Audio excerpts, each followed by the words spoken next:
Hello, hello mga kakaps! Dito na naman tayo sa panibago nating episode, which is yung ating tinatawag na restaurant style buffalo wings. Yes po, napakasarap niyan. Naghahalo ang tamis, anghang at asim. So, ano pa hinantay natin? Mag-umpisa na tayo. So, nag-ready lang ako dito ng wings, pero pwede natin gumamit ng iba't ibang part ng chicken. So, corn flour or cornstarch pwede naman, ang ating itlog, salt and pepper of course para sa taste, and then naglagay din ako dyan ng smoked paprika, tinatawag natin na tupong powder natin onion, and then powder na garlic. So, yung butter natin, ganyan siya dapat. So, ito rin yung ating gagamitin sa breading natin. So, nandyan siya description kung ano yung mga ginamit ko dyan. Based on availability dito sa ating kitchen. So, nag-add lang ako ng cinnamon for additional kick of flavor. So, don't skip that.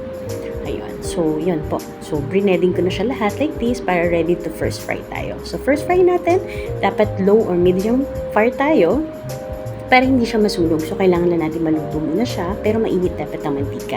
Ayan. So, drinip ko muna siya dun sa tissue. And then, second fry natin para ma-reach natin yung ating crispiness ng chicken, of course. So, importante yan sa buffalo wings. So, nandun pa rin yung crunchy niya. Ito naman, dito naman tayo sa ating sauce.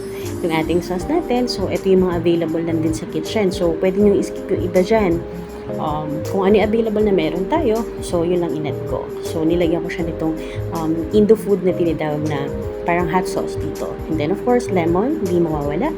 So nagad din ako ng konting water para maging runny siya, para makutid lahat. And then of course oil and sugar. So you can use actually sunflower oil o yung sesame oil. But for me, I prepared dun sa tinatawag nating oil ng sunflower. Yun, dapat coated siya lahat para of course, makuha niya lahat yung sauce na ginawa natin or madip niya. Ayan. So, eto na siya. And then of course, tada! Eto na. So, ready na yung ating restaurant style buffalo wings. So, ano pa inaantay natin? Mag-umpisa na tayo at gumawa na tayo. And don't forget to subscribe and like. Thank you so much for watching!